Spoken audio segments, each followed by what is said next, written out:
Dominant Protector. Credit to the author. 4,021-30. Ang mga pangalan po na nandito ay galing sa mga name generator. Kaya kung meron man pagkakatulad sa mga pangalan ng totoong tao o lugar, ito ay tunay na hindi sinasadya. Ito ay katulad ng isang nilalang sa karagatan, ngunit malabo itong may hugis ng tao. Ito ang maalamat na nilalang ng North Sea, tulad ng mga sirena, ang demonyong dagat. Maging si Terence ay natulala sa tagpong ito. Inatake sila ng maalamat na hayop sa dagat na ito patungo sa pinakahilagang isla. Sa oras na iyon, ang kanilang espiritu ay inatake ng song ng demonyong dagat, at hindi nila nakita ang hitsura ng demonyong dagat. Ngayon, oras na para bumawi. Ang ganitong uri ng auction ay maaari talagang mag-auction sa publiko ng mga sea beast. Nakita ito ni Terence na hindi kapanipaniwala. Narinig niya mula sa sampay na bagay na kahit na ang angkan ng espiritu ng hayop ay hindi maaaring ganap na pigilan ang mga taong practitioner sa pagpatay sa mga espiritong hayop, kahit na sino ay walang maglalakas loob na gawin ito sa publiko tulad nito. Ang mga hayop sa dagat ay mga hayop sa dagat, at ang mga espiritong hayop ay mga espiritong hayop. Ito ay dalawang magkaibang bagay. Ang angkan ng espiritu ng hayop ay hindi kailanman nasakop ang dagat, kaya natural na hindi sila magiging napakalaya upang maprotektahan ang ilang hayop sa dagat. Ang malagim na sinabi sa kanyang isipan. Hindi alam ni Terence ang sasabihin ng baby sea demon ay mukhang isang sanggol na tao, maging ang mga pag-iyak nito ay pareho. Ngunit ayaw niyang makialam, mayroon siyang limitadong mga spirit jade, pagkatapos ng lahat, at kailangan niyang iligtas ang mga ito para sa 6 na materyales na pang-forging na nakalista ng hari ng junk. Gayunpaman, dahil hindi interesado si Terence ay hindi nangangahulugan na ganoon din ang iniisip ng iba. Ang likas na talento ng Sea Demon Tribe ay lumalaban sa langit, at nakatadhana na kapag sila ay napaamo at naging mga espiritual na alagang hayop, sila ay magiging isang malakas na sandata sa pagpatay. Dahil dito, talagang maraming tao ang naruroon na nag-iisip tungkol sa batang demonyong dagat na ito, at ang ilang mga tao ay agad na nagtaas ng kanilang mga baraha upang magbid. 3,100 Espiritu Jade. 3,200 Espiritu Jade. Saglit, sunod-sunod ang bidding. Ang panimulang presyo ng 3,000 espiritual na jade ay hindi maliit na halaga para sa karamihan ng mga tao, ngunit napakaraming tao pa rin ang nagbibid para dito. Kitang-kita ang halaga ng batang demonyong dagat. Gayunpaman, ang isang boses na sumunod ay agad na nagpatahimik sa lahat. 6,000 spirit jades. Narinig ko na kung papatayin mo ang Sea Demon Cubs at gagawing sopas, magkakaroon sila ng mahimalang pampalusog na epekto sa iyong balat. Tamang-tama para sa iyo, Junior Sister Teresa. Tatanggapin ko ito sa ngalan mo. Ang taong nagsalita ay si Bradley, ang lalaking pula ang buhok mula sa Nakajima. Nang marinig ito, hindi maiwasan ng mga tao na magmukhang nag-aatubili, ngunit wala silang magagawa. Ang presyo ay halos double mula sa mahigit 3,000 espiritual na jade hanggang 6,000 espiritual na jade na iniiwan ang lahat sa alikabok. Walang sino man sa mga taong kwalipikadong dumalo sa auction ay mula sa mahihirap na pamilya, ngunit ang espiritong si Jade ay hindi nahulog mula sa langit ng walang dahilan, pagkatapos ng lahat. Ang bawat isa ay may kanya-kanyang budget, at halatang hindi sulit na sirain ang kanilang mga plano para sa isang batang demonyong dagat. Para sa 6,000 espiritual na jade, si Bradley ang kukuha sa Sea Demon Young lang. Gayunpaman, hindi umimik si Teresa, na kanyang pinagtutuunan ng pansin. Mula sa simula hanggang sa huli, hindi man lang nagbago ang ekspresyon niya. Tila sanay na si Bradley dito at hindi ito nakakasawa. Si Teresa ay palaging isang malamig na dilag sa harap niya, ngunit hindi ito mahalaga. Marami siyang pera. Ang araw na ito ay isang pambihirang okasyon upang magpakitang gilas, kaya palagi siyang may paraan para mapangiti ang dilag. Sa susunod na ilang mga auction, ang Four Island Auction ay naging one-man show ni Bradley. Sa bawat oras, ang kabilang partido ay magtataas ng bid ng 100 o 200, ngunit dodoblehin niya ito nang hindi man lang kumukurap. Ang kanyang lolo ay ang Vice Hall Master ng Alchemy Hall, at marami siyang espiritual na jade sa kanyang pamilya. Gaano man siya mawala sa kanya, hindi niya mawawala ang lahat. Maliban kung ang mga super chambers of commerce na iyon ay humarap upang makipagkompetensya sa kanya, wala nang iba ang kanyang katapat. Sila ay hindi sa parehong antas sa lahat. Hindi nakaimik si Terence. Kung hindi kasama ng Teresa ang lalaking ito, hindi man lang ito magsasawang tingnan siya. Pero ngayon, kailangan niya itong pansinin. Ngunit pagkatapos, napagtanto ni Terence na siya ay nasa problema. Ang kanya ng bundok na ito na hindi nagkukulang ng mga espiritual na jade ay isang malaking problema minsan. Isang 10 pirasong casting set. Ang bawat piraso ay isang top tier na material na kinikilala ng lahat ng mga peke. Ang rate ng aplikasyon ay higit sa 80%. Ang panimulang presyo ay 10,000 espiritual na jade. Matapos ang pagpapakilala ng Butler Song, ang karamihan ay agad na pumasok sa isang maliit na kasukdulan. Ito ang unang item sa auction na ito na may panimulang presyo na 5 figure ng spiritual jade. Nagulat si Terence sa pagpapakilala na patingin na siya sa paligid noong unang araw niya rito, at natagpuan ang 4 sa 6 na materyales na kailangan niya. Nahanap pa niya ang natitira pang 2 kahapon, sa pag-aakalang ito ay isang mahabang labanan upang makuha silang lahat. Ang lahat ng mga materyales sa forging ay pinagsama sa isang set at na-auction ng magkasama. Nasa listahan lahat ang 6 na forging materials. Dahil sa biglaang pagbabagong ito, nawalan ng bantay si Terence. Hindi niya inisip ang discarding ito, at ang pinakamahalaga ay ito ang palabas ni Bradley. Si Terence ay may 15,000 espiritual na jade sa kanya ngayon. Kung ang 6 na materyales lamang, ito ay higit pa sa sapat, ngunit ang 10 pirasong set. Ito ay hindi isang bagay na kanyang kayang bayaran. Walang choice si Terence kundi ang mag-strike muna. 15,000 spirit jade. Nagkaroon ng kaguluhan, at ang mga mata ng lahat ay nakatuon kay Terence. Palagi nilang iniisip na si Terence ay isang maliit na manggagawa lamang sa Hong Chamber of Commerce, ngunit ngayon ay halatang hindi iyon ang nangyari. Pagkatapos ng lahat, aling negosyo ang hahayaan ng isang maliit na manggagawa na magbid para sa isang mahalagang kaganapan? Nagkagulo pa rin ang mga tao, ngunit may 3 tao sa pulutong na natulala ng bumaling ang kanilang mga mata kay Terence. Ang 3 ito ay walang iba kundi sina Andrew, Enteng, at Joel, ang 3 taong pinag-iingat ni Terence. Sa background at status ni Andrew, natural na mayroon siyang paraan para makakuha ng pwesto para sa isang malaking kaganapan tulad ng North Island Auction. Gayunpaman, nandito lang sila para magbid, kaya hindi sila dumating ng maaga tulad nina Terence at Melba. Kagabi lang sila nakarating at hindi nila alam ang kaguluhang idinulot ng Chamber of Commerce.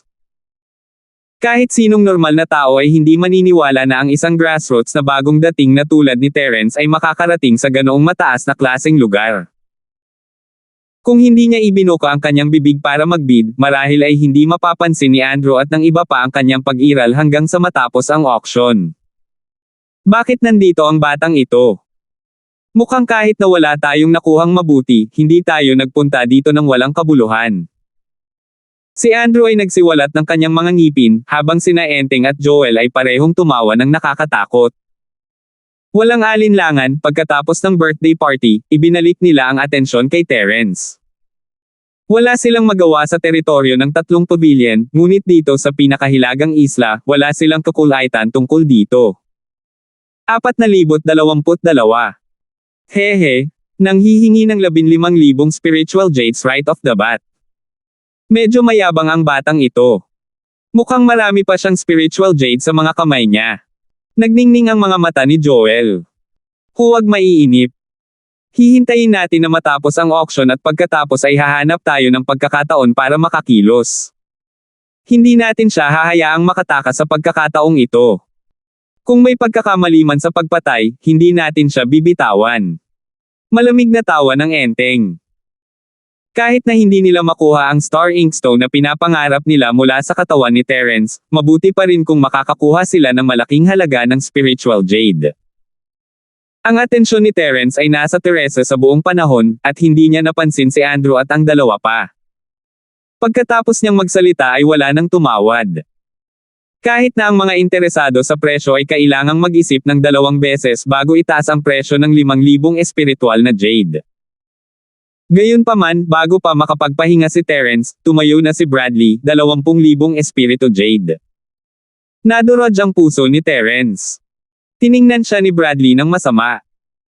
F***, hindi ko alam kung saan nanggaling ang dukha na ito, pero talagang naglakas loob siyang magpanggap na mayaman sa harapan ko. Napakagandang bansa na hindi pa nakakita ng mundo. Kahit isang espiritual na Jade na basta-basta kung itinapon ay madaling durugan ka hanggang mamatay. Malamig na tiningnan siya ni Terence, pakiramdam na wala siyang magawa. Mayroon lamang siyang 15,000 espiritong si Jade, at imposibleng manalo laban sa kanya ng bundok na ito. Gayunpaman, kung hahayaan niyang dumaan ang 10 pirasong kagamitang pang-forging na ito, kung gayon ang paglalakbay na ito sa pinakahilagang isla ay magiging ganap na walang kabuluhan. Sa hinaharap, kung gusto niyang tipunin ang lahat ng 6 na materyales, kailangan niyang gumastos ng maraming pagsisikap. Sa sandaling ito, tumango si Melba kay Terence, young hero Linford, maaari kang magbid hanggat gusto mo. Gaano man ito kalaki sa espiritual na Jade, babayaran ka ng Hong Chamber of Commerce. Hindi sinubukan ni Terence na makipagtalo kay Melba.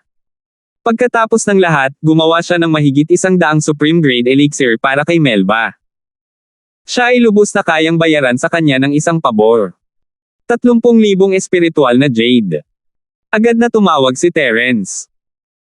Alam niya na kung gusto niyang makipagkompetensya sa isang idiot na tulad ni Bradley sa ganitong sitwasyon, kailangan niyang sugpuin ang kalaban gamit ang kanyang aura. Kung hindi atres ang kalaban kung maliit na laban lang. Sa halip, lalo siyang magiging mayabang at agresibo. Mula 20,000 hanggang 30,000, sapat na ang halagang ito para tumalon ang mga talukap ng mata ng lahat. Lahat sila ay nagmura sa kanilang mga puso, napaka-F***ing alibughang. Sa pagkakataong ito, maging si Bradley ay natigilan. Bilang apo ng Vice Hall Master ng Hall of Alchemy, ang kanyang pagkakakilanlan ay walang alinlangan na Young Master ng Central Island. Napakalakas ng kanyang yaman at kumpiyansa na halos walang makakaagaw sa kanya. Maliban sa kanila, walang ibang mahahalagang tao mula sa gitnang isla ang dumating sa 4 na isla auction. Kung tungkol sa mga puwersa mula sa iba pang 4 na isla, wala sila sa paningin niya at wala siyang pakialam. Hindi niya akalain na ang kawawang ito, na sa tingin niya ay isang shop assistant lang ng Hong Chamber of Commerce, ay talagang maglalakas loob na hamanin siya sa publiko. 30,000 spiritual jades. Medyo malaki ang tono mo, pero sayang naman at walang dahilan para bitawan ko ang mga bagay na gusto ko. Sa 10 pirasong set na ito, mayroong isang material na magagamit hindi lamang sa pagpeke ng mga armas, kundi pati na rin sa pagpino ng mga table tasks. Ako mismo ay magdedalisay ng isang pang-4 na baitang pampaganda ng balat na tableta para kay Junior Sister Teresa upang ang balat ng aking junior na kapatid ay maging napakalambot at makinis na ito ay masira at kumikinang. Huminto si Bradley, pagkatapos ay tumawa. So, 50,000 spiritual jades. Pagkasabi niya noon, nagkagulo na naman ang mga tao. Talagang nagbid siya ng 50,000 spiritual jade para lamang sa isang material sa 10-piece set. Higit pa rito, ang material na ito ay binili lamang upang pinuhin ang tabletang pampaganda ng balat na walang silbi para sa paglilinang upang mapasaya ang isang babae. Ang Bradley na ito mula sa PhilHall ay talagang isang F***ing spendthrift. Hindi mapigilan ni Terence na hindi makapagsalita sa maangas na ugali ng lalaking ito, talagang hindi siya pinalad na nakatagpo ng isang mountain cannon na hindi nagkukulang ng mga espiritual na jade sa kritikal na sandaling ito. Gayunpaman, determinado si Terence na kunin ang mga bihirang materyales na ito sa pagkakataong ito, gaano man kalaki ang halaga ni Jade. Hindi siya sumuko, 60,000 spiritual jades. Sa hindi inaasahang pagkakataon, hindi man lang kumurap si Bradley. Agad siyang sumagot, 80,000 spiritual jades. 100,000 espiritual na jade.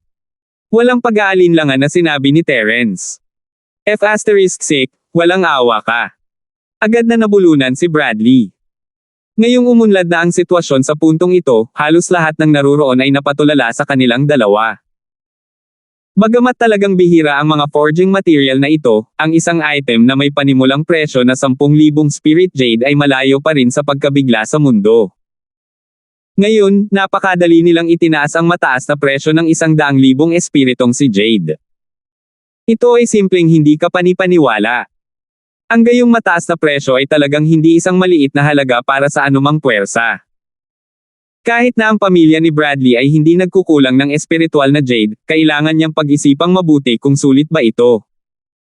Kung tutuusin, binibigyan lang niya ito ng kasiyahan sa isang babaeng tumatawag sa kanya na nagpapakalma ay nagbibigay na sa kanya ng maraming mukha. Kung patuloy niyang laban kay Terence ng ganito, baka ikulong pa siya ng kanyang lolo ng 1 buwan kapag nalaman niya ito. Grabe naman. Bagamat tulala si Bradley, hindi siya ganap na tanga. Sa oras na ito, alam pa rin niya kung ano ang mahalaga at kung ano ang hindi. Agad niyang naisip na umatras. Hindi na kailangang magalit sa isang estranghero. Nang makita ang pagbabago sa ekspresyon ni Bradley, lumukso sa tuwa ang puso ni Terence. Hanggat umatras ang tanggang ito, walang ibang normal na tao ang makakalaban sa kanya para sa isang 10 pirasong forging set lamang. Ang 100,000 espiritual na jade ay isang presyo na higit pa sa halaga nito. Walang magiging hanggal na magpatuloy sa pagbid. Oo nga, walang sinabi si Bradley, at ang iba pang mga taong naruroon ay malamig na tumingin. Wala silang balak na sumali sa kompetisyon. Nang makita ito, hindi na nagdalawang isip si Butler Song at malapit ng magdesisyon. Ang isang 10 pirasong forging equipment set ay maaaring ibenta sa mataas na presyo na 100,000 spiritual jades. Ang Four Island Auction sa pagkakataong ito ay talagang puno ng mga hanggal na tao na maraming espiritual na jade. Siguradong kikita sila ng malaki. Ngunit nang malapit ng makahinga ng maluwag si Terence, si Bradley, na nag-iisip na ng pag-atres, ay biglang bumuka ang kanyang bibig at sumigaw ng isang presyo, ang kanyang mukha ay mabangis at mayabang, maghintay. 200,000 espiritu jade. Ang isang pangungusap na iyon ang naging dahilan ng pagkaligaw ng mga tao. 200,000 espiritual na jade. Ano ang mali sa mundong ito? Nagkamali ba ng gamot ang Mountain Gun? Nagulat din si Terence. Tumingin siya kay Bradley na nagpapakita ng kanyang lakas at hindi niya moari. Hanggang sa napansin ni Terence ang kakaibang tingin sa mga mata ni Teresa ay natauhan siya. Sa sandaling ito, ang paraan ng pagtingin ni Teresa kay Terence ay hindi kalmado gaya ng dati. May masalimuot na tingin sa kanyang mga mata. Malinaw na hindi dahil hindi nakilala ni Teresa si Terence, ngunit ayaw niyang makilala siya. 4,023. Mula sa kanyang pananaw, ang abnormal na pagkilos ni Terence sa pagbibid kay Bradley ay malinaw na nagpapakita ng kanyang presensya sa kanyang harapan, na nagpapahayag ng kanyang kawalang kasiyahan sa kanyang dating kawalang interes. I'll definitely investigate this country bumpkin's background pagbalik ko. He is actually trying to attract junior sister Teresa's attention by throwing spiritual jades in front of me. A toad lusting after a swan Smith, you're not worthy. Nagmura si Bradley kay Terence habang ninanamnam niya ang gulat ng mga tingin ng lahat. Ang dahilan kung bakit biglang nagbago ang isip niya ay dahil kay Teresa. Siya ay nagtapon ng napakaraming espiritual na jade para lamang makuha ang pabor ni Teresa. Ngayon, talagang nagbigay pansin si Teresa sa ibang lalaki. Paano niya ito natitiis?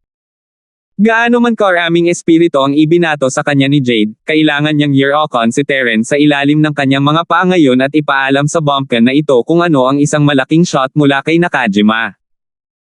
Ang biglaang pangyayaring ito ay nagpasindak kay Terence sa mahabang panahon, ngunit hindi pa doon nagtapos ang mga bagay. Mabilis na inayos ni Terence ang kanyang sarili at nagpatuloy, dahil maganda ang mood mo, sasamahan kita hanggang dulo. 300,000 espiritu jade. Sa tingin mo makakalaban mo ako. Hindi mo alam ang lugar mo. I'll crush you to death with spiritual jades today. 500,000 spiritual jades. Mayabang na sabi ni Bradley. Para maipakita ang mukha sa harap ni Teresa, naghi-hysterical na siya at walang pakialam sa presyo. 500,000 espiritu jade. Itinaas ni Terence ang kanyang mga mata. Nang akala ng lahat ay itutuloy niya ang pag-aaway ni Bradley, ang tulala, bigla niyang iniba ang usapan. Gusto ko lang makita kung magkano ang mayroon ka. Ayaw ko munang bilhin itong 10-piece set, pero dahil gusto mo ito ng buong puso, hindi ko aalisin ang iyong kagandahan. Ibibigay ko ito sa iyo para sa 500,000 espiritual na jade. Dahil doon, dahan-daang umupo si Terence, na parang walang kinalaman sa kanya. Ga! Naglaro ba siya ng ganoon kalaki para lang makita ang kapital ng kabilang partido? Ang hindi magagapi na loika na ito ay nagulat sa lahat ng naruroon. Para naman kay Bradley, lalo siyang natigilan ng matagal at hindi makapag-react. Pagkaraan ng mahabang panahon, dahan-daang natauhan si Bradley sa mga kakaibang tingin ng mga tao sa paligid. Kahit gaano siya kawalang utak, alam niyang naloko na siya sa pagkakataong ito. F***CQ, you too so country bumpkin. Puputukan kita ngayon. Si Bradley ay malapit nang mag-flip out sa lugar. Kahit sa gitnang isla, sanay na siya sa pagiging dominante. Ngayong nasa gilid na siya ng pinakahilagang isla, natural na wala na siyang pag-aalinlangan. Siya ay tinukso at pinukaw ng isang walang katulad ni Terence sa harap ng napakaraming tao. Hindi niya kinaya. Gayunpaman, bago pa magawa ni Bradley ang anuman, nanlamig ang mga mata ng Steward Song.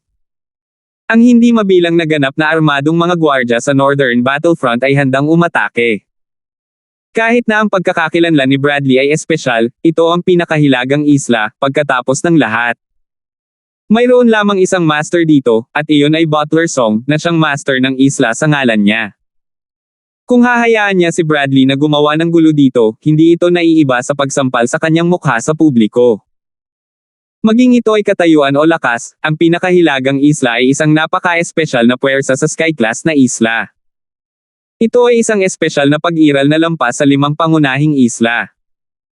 Bagamat sila ay magalang sa mga tao mula sa gitnang isla, hindi sila kailanman nagtanggol o nakompromiso.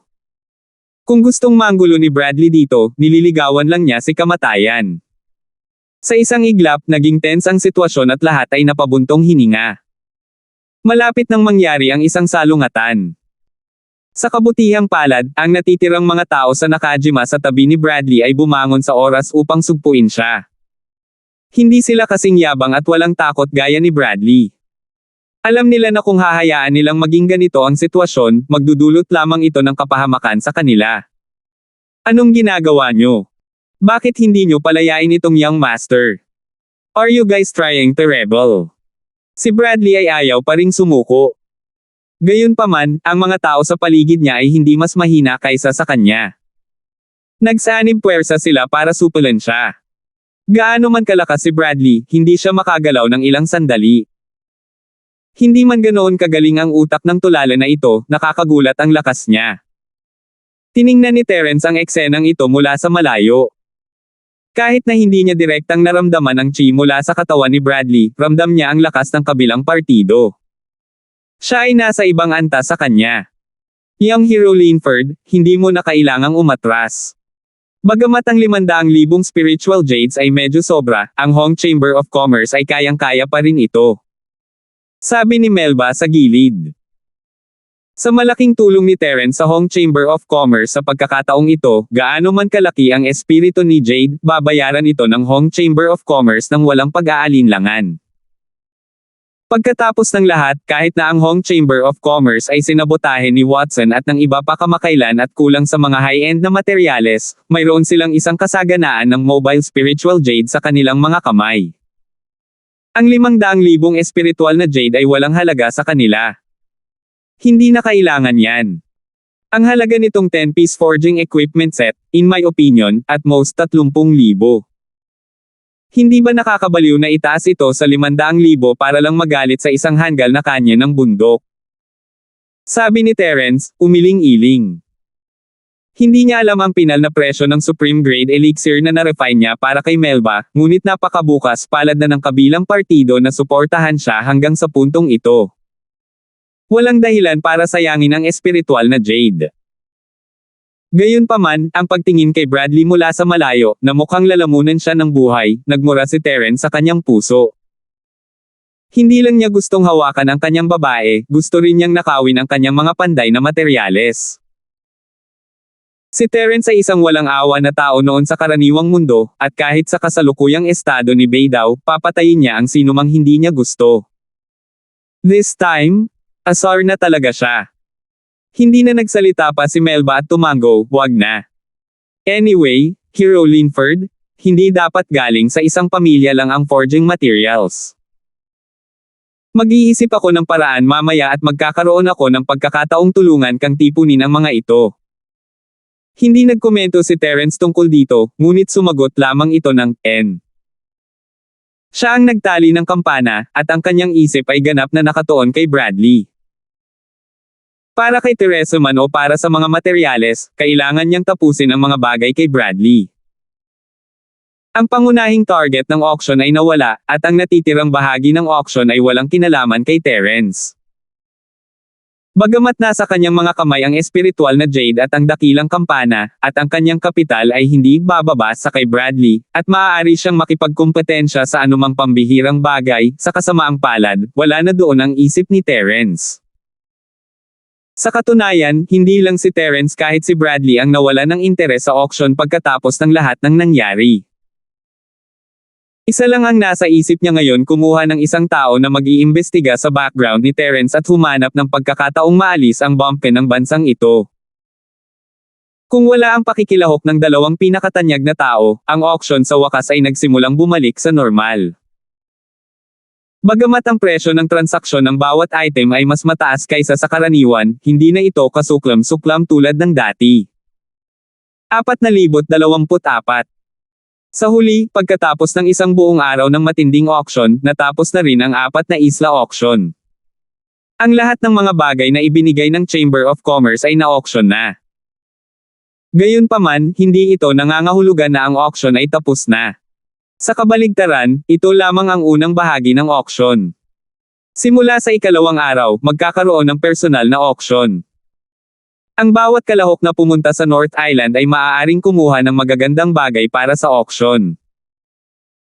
Ang lahat ng uri ng pambihirang makayamanan na hindi pa nakikita o narinig ay mabubunyag sa panahong iyon. Gayunpaman, sa auction pa lang ngayon, ang daang o higit pang pinakamataas na kalidad na elixir na personal na pinino ni Terence ay, gaya ng inaasahan, ang pinakamahalaga at kapansin-pansing mga bagay. Ang mga supreme grade na table task, kahit na wala sila sa mataas na grado, ay mga strategic level na table task na tanging ang mga pangunahing disipulo ng super forces ang may karapatang tamasahin. Hindi man lang sila makikita ng mga ordinaryong tao. Kabilang ang 10 mula sa Peel Hall ng gitnang isla at ang iba pang Chambers of Commerce, ang bilang ng Supreme Grade Elixir sa 4 na isla auction na ito ay umabot sa hindi pa nagagawang 130 at 80% sa mga ito ay nagmula sa Hong Chamber of Commerce. 3 table task sa isang grupo, 5 table task sa isang grupo, at kahit 10 tableta sa isang grupo. Ang bawat grupo ng mga table task ng Supreme Grade ay hindi maiiwasang naging bomba na nagpasiklab sa auction, na patuloy na sinisira ang record ng presyo ng transaksyon. Ang mga astronomical figure na ito na nagpatuyo sa bibig ng mga tao nang hindi sinasadya ay ipinaliwanag ang parehong konsepto sa lahat ang tinatawag na demand ngunit walang supply. Sa huli, nagkaroon ng malaking ani ang Hong Chamber of Commerce. Sa dango higit pang supreme grade elixir ni Terence, ang panghuling presyo ng transaksyon ay umabot sa 1,000,000 spirit jade. Ito ay simpleng panga-drop. Sa karaniwan, ang bawat supreme grade elixir ay nagkakahalaga ng higit sa 10,000 espiritual na jade. Ito ay isang hindi maisip na himala sa ilalim ng normal na mga pangyayari. Noong unang ibenta ni Terence ang tableta sa Hong Chamber of Commerce, ito ay 800 spiritual jades lamang. Dito, ito ay higit sa 10 beses ang presyo. Kinailangan niyang aminin na maraming tao ang tulala tungkol sa mga espiritual na jade sa isang auction. Hindi katakataka na napakaraming super chambers of commerce ang itinuring ang auction na ito bilang isang dapat ipaglaban, na pinag-iisipan nila ito. Sa anumang kaso, ang Hong Chamber of Commerce ay maaaring ituring na tunay na nagtaas ng ulo pagkatapos ng labanang ito. Mula sa simula ng sama-sama itong tinutukan ng lahat, hanggang sa napakagandang ani ngayon, ang Hong Chamber of Commerce ay nakipaglaban sa isang magandang labanan upang ibalik ang mga bagay-bagay. Ang kahalagahan ng labanang ito ay higit pa sa pagkakaroon ng 1,000,000 espiritual na jade. Kung wala itong 100 Supreme Grade Elixir, ang Four Island Auction sa pagkakataong ito ay malamang na maging Waterloo ng Hong Chamber of Commerce sa ilalim ng magkasanib na pag-atake ng mayayamang pamilya at ng Super Chambers of Commerce tulad ng All Access na Banquet. Hindi imposible para sa Hong Chamber of Commerce na mahati at masira ng iba. Ngunit ngayon, hindi lamang nalutas ng Hong Chamber of Commerce ang matagumpay na krisis, ngunit matagumpay din itong nanindigan. Kahit na ang kapital para sa ganting pag-atake ay nasa lugar. Ngayon, mula sa depensa tungo sa pag-atake. Kung hahawakan ng maayos, hindi lamang sila mahihirapan, ngunit maaari rin nilang samantalahin ang pagkakataon na magpatuloy ng isang hakbang at maglunsad ng pag-atake sa numero 15 elementong parmasya sa Merchant Union. Lahat ng ito, masasabing si Terence ang pinakadakilang nag-ambag. Hindi pagmamalabos na sabihin na sa Hong Chamber of Commerce, si Terence ang dakilang benefactor na nagpabago ng tubig. Young Hero Linford, hindi ko malilimutan ang iyong dakilang kabaitan. Kahit na ang isang makaranasang lalaki tulad ni Melba ay hindi napigilan ang labis na kagalakan habang tinitingnan niya ang mga account, paulit-ulit na yumuyuko kay Terence. Sa pagkakataong ito, hindi lang nailigtas ni Terence ang Hong Chamber of Commerce, nailigtas din niya si Melba. Kung hindi tumulong si Terence, si Melba ay naging scapegoat para sa mga nakatataas. Manager Hong, masyado kang mabait. Matagal na tayong nagtutulungan, ang pagtulong sa iyo ay pagtulong sa sarili ko. Hindi mo ba naisip na tinatrato mo ako na parang outsider?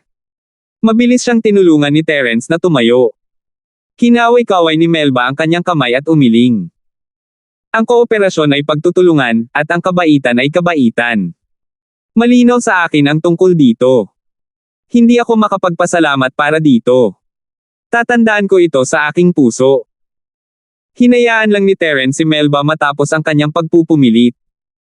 Tumanggo siya, kalimutan mo na ito. Kailangan pa nating umasa kay Manager Hong sa maraming lugar sa hinaharap. Marami pa tayong araw sa hinaharap. Humalaklak si Melba at hinaplos ang kanyang balbas. Well said. Kung may mga tagubili ng batang bayani na si Linford, dadaan ako sa apoy at tubig ng walang pag-aalinlangan. Gayunpaman, sa pagkakataong ito, hindi lang personal na pabor ang ginawa sa akin ng batang bayani na si Linford, kundi pati na rin ang buong Hong Chamber of Commerce ng isang malaking pabor. Dapat kong hayaan ang mga nakatataas na magpahayag ng kanilang pasasalamat. Ito. Parang hindi naman kailangan. Medyo nag-alala si Terence. Kung talagang sinabi ni Melba iyon sa mga nakatataas sa Hong Chamber of Commerce, hindi ba niya pipilitin ang mga ito na suklian ang kanyang kabutihan? Medyo hindi nararapat. Si Melba ay isang matandang lalaki, at masasabi niya kung ano ang inaalala ni Terence. Ngumiti siya, huwag kang mag-alala, batang bayani na si Linford. Pribado ang pinag-uusapan natin, pero ang mga negosyante ay laging naghahanap ng kita, at palaging may kooperasyon lang sa negosyo. Walang pasasalamat. Kaya sa pagkakataong ito, kailangan mong ituring ito bilang isang negosyo. Nakatulong ka sa Hong Chamber of Commerce na malutas ang ganoong malaking krisis, kaya natural lang na humingi ng ganoong kabayaran, kung ito ay hindi hihingi ng mahabang pagpuna. Isang pag-aaksaya ng oras. Kaya, kailangan mong pag-isipang mabuti kung anong uri ng pagbabayad ang gusto mo. Hindi ito mahirap intindihin. Maaaring pag-usapan ni Terence at Melba ang tungkol sa pasasalamat at pagkakaibigan, ngunit hindi ito pinansin ng Hong Chamber of Commerce. Kailangang makuha ni Terence ang malaking benepisyo sa lalong madaling panahon. Gayunpaman, si Terence ay walang maisip na anumang benepisyo sa ngayon. Tanong niya, as for what kind of return, Manager Hong, bakit hindi mo ako bigyan ng ideya? Sa aking palagay, dalawa lang ang paraan. Ang una ay ang direktang paghingi ng espiritual na jade. Sa iyong kontribusyon sa pagkakataong ito, hindi lang lahat ng kita ng auction ay mapupunta sa iyo, ngunit maaari ka ring humingi ng gantimpala ng daan-daang libong espiritual na jade. Ito ay isang tunay na benepisyo, at ito ay simple at abot kaya. Interesado ka ba dito, batang bayani Linford? Pagsisiyasat ni Melba. Paano ang pangalawa? Binago ni Terence ang paksa. Ang ilang daang libong espiritual na jade ay talagang nakatutokso, ngunit para kay Terence, hanggat mayroon siyang kaldero ng gamot ng magsasaka ng Diyos, maaari siyang makakuha ng mas maraming espiritual na jade sa hinaharap. Hindi yun kaakit-akit. Kung tungkol sa second option, medyo fake lang sa una. That is to take the opportunity to get a position in the Hong Chamber of Commerce. However, young hero Linford, you are an outsider after all. Kahit gaano kalaki ang kontribusyon mo sa pagkakataong ito, hindi ka mabibigyan ng posisyon na may totoong kapangyarihan. At most, nominal title lang ito. Halimbawa, this time, you can try to fight for the vice president. Sabi ni Melba na may malalim ng ngiti. Honorary vice president. Hindi ba't medyo sobra na? Naningkit ang mga mata ni Terence. Umiling si Melba at sinabing, hindi naman. Hero Linford, malaki ang ginawa mong pabor para sa Hong Chamber of Commerce sa pagkakataong ito. Maihahambing ito sa pagliligtas sa ating mga buhay. Ano ang labis na pagmamalabas sa paghingi ng titulong Honorary Vice President? Bagamat ang titulo ay nakakatakot, ito ay isang titulo lamang na walang kapangyarihan. 4,025. Kung ganoon, kung si Manager Hong ang pipili, alin ang pipiliin niya? Tanong ni Terence. Ngumiti si Melba. Kung papipiliin ako, tiyak na pipiliin ko ang pangalawang opsyon. Hanggat mayroon kang sapat na kapangyarihan at katayuan, maaari kang magkaroon ng maraming espiritual na jades hanggat gusto mo. Gayunpaman, ang titulo ng Honorary Vice President, bagaman ito ay isang virtual na titulo lamang, at least ito ay kumakatawan sa katayuan at mga pribilehiyo. Sa ilalim ng normal na mga pangyayari, hindi mo ito mabibili kahit gaano karaming espiritual na mga jades ang iyong makukuha. Gawin mo ang mga bagay-bagay. Kung ganoon, mahihirapan ako kay Manager Hong. Nagdesisyon kaagad si Terence. Ano man ang mangyari, kailangan niyang pumunta sa gitnang isla sa hinaharap. Dahil sinabi ito ni Melba, hindi na kailangang mag-alinlangan. Talagang mapagpas siya si Hero Linford. Una ng appointment form na ito at ikaw ang magiging Honorary Vice President ng ating Hong Chamber of Commerce. Napangiti si Melba habang inilabas niya ang isang sulat ng appointment at iniabot ito kay Terence. Malinaw na nakipag-ugnayan na siya sa punong tanggapan. Kung gayon mula ngayon, magkatrabaho na tayo. Ngunit, dahil isa akong Honorary Vice President, pagkatapos ay Manager Hong.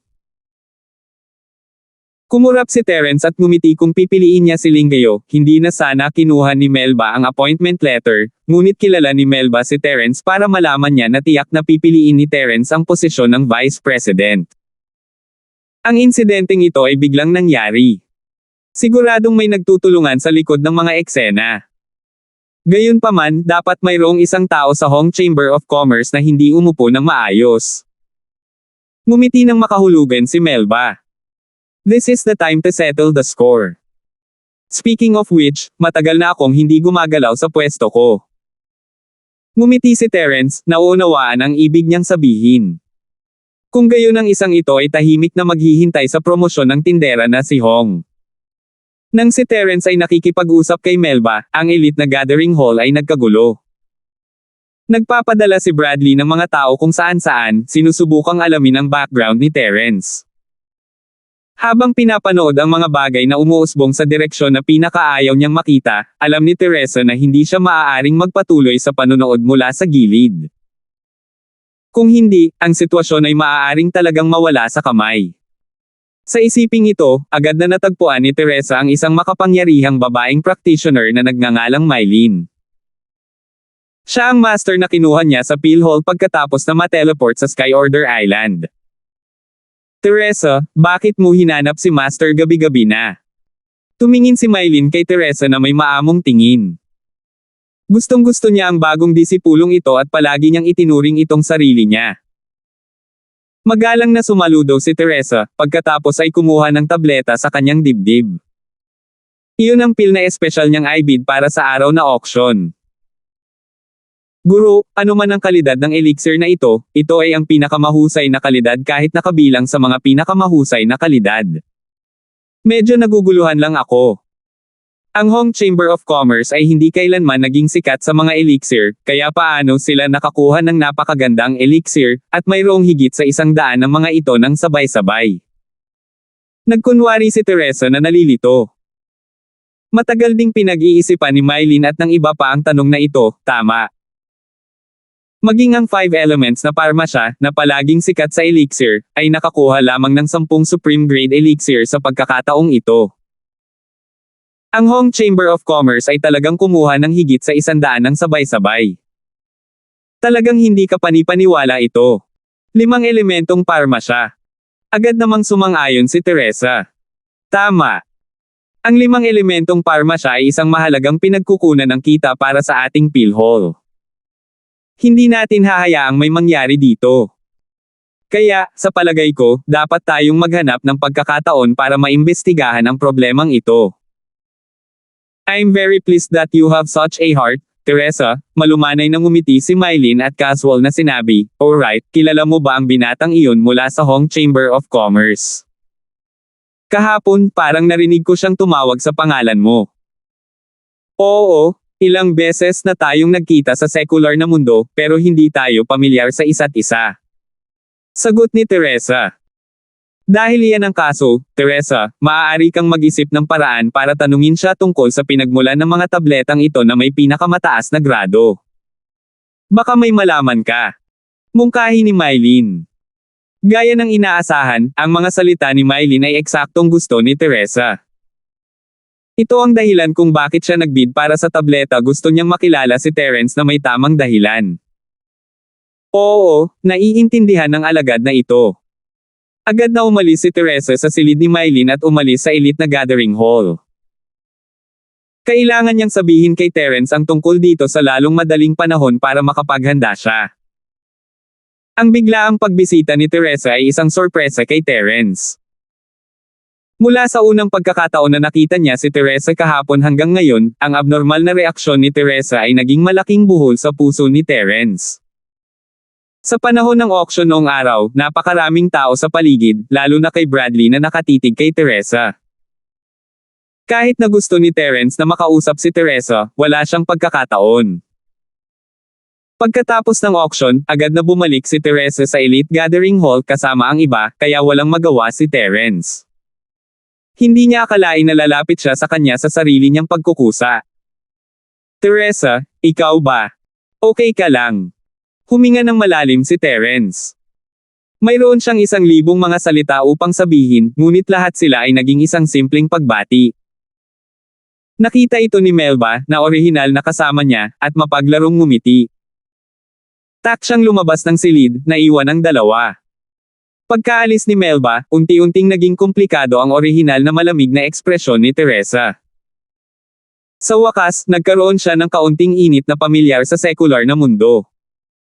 Naisip niya ang panahon nila sa mortal na mundo. Kung ikukumpara ngayon, napakaganda ng panahon na iyon. Naisip niya na pagkatapos makarating sa Sky Class Island, magiging isang napakagandang paglalakbay, ngunit hindi niya inaasahan na magiging napakalupit ng katotohanan. Hindi makatiis na lingunin, at hindi siya makatakas kahit na gusto niya. Sa pag-iisip tungkol sa layunin ng paglalakbay na ito, ang mood ni Teresa ay agad na nahulog sa ilalim. Pagkaraan ng mahabang panahon, dumilim ang mukha ni Teresa at ibinaba niya ang kanyang ulo. Terence, I'm sorry. Anong problema? Bumilis ang tibok ng puso ni Terence dahil masama ang pakiramdam niya tungkol dito. Ibinaba ni Teresa ang kanyang ulo at hindi umimik, puno ng kalungkutan ang kanyang mukha. Mabilis na pinisil ni Terence ang isang ngiti at nagkunwaring naiintindihan, oh. Pinag-uusapan mo kung paano hindi mo ako sinasadyang kilalanin, di ba? Ayos lang. Sa bagay, maraming tao sa paligid. Mainam na laging mag-ingat. Naiintindihan ko. Tsaka hindi ka ba nandito para hanapin ako ngayon? Hindi ako ganoon kakulit. You're so petty. Hindi napigilan ni Teresa na matawa. Gayunpaman, agad siyang natense at sinabing may seryosong ekspresyon, Terence, hindi na ako magbibiro sa iyo na parito ako ngayon para sabihin sa iyo ang isang bagay. Simula ngayon, huwag mo na akong hanapin. Kung makikita mo ulit ako, kailangan mong magpanggap na hindi mo ako kilala. Bakit? Nagbago ang mukha ni Terence nang siya ay natulala. Hindi niya akalain na si Teresa ay magsasabi ng mga walang pusong salita pagkatapos siyang kilalanin. 4,026. Walang dahilan. Kung gusto mong maging maayos ako, gawin mo lang ang sinasabi ko. Sinubukan ni Teresa na pigilin ang mga luha sa kanyang mga mata at sinubukang gawing hindi gaanong mahina ang sarili sa harap ni Terence. Paulit-ulit niyang sinasabi sa sarili na maging malakas, at least magpanggap na malakas. Huminga ng malalim si Terence at tumingin kay Teresa. Teresa, galing tayo sa secular na mundo. Dapat alam mo kung anong klase akong tao. Kung hindi mo ako mabibigyan ng makatwirang paliwanag, hinding-hindi ako susuko, maliban kung hindi mo na ako gusto. Bumilis ang tibok ng puso ni Teresa. Sa kanyang nararamdaman para kay Terence, paano niya nasabi ang isang bagay na napakalupit. Ang gugulin ng natitirang bahagi ng kanilang buhay kasama ang taong mahal nila ang pinakaromantikong pangarap ng bawat babae. Si Teresa ay walang pagbubukod. Gayunpaman, hindi ito pinayagan ng katotohanan. Kung hindi niya hinayaang bumitaw si Terence ngayon, hindi lang siya ang masasaktan. Si Terence ay papatayin din.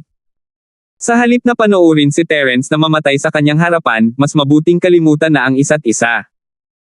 Napakaraming babaeng kaibigan ni Terence. Dapat ay makarecover na siya sa sakit. Oo. Ayoko na sayo. Inilayo ni Teresa ang ulo kay Terence. Ang Sky Class Island ay hindi katulad ng karaniwang mundo kahit sino rito ay mas malakas kaysa sa kanila, at ayaw ni Teresa na mamatay si Terence nang walang kabuluhan. Nang makita ang reaksyon ni Teresa, sumimangot si Terence at biglang may naisip, dahil ba sa Bradley na iyon? Nagulat si Teresa sa tanong ni Terence, ngunit nagpanggap siyang kalmado, bakit ang dami mong tanong?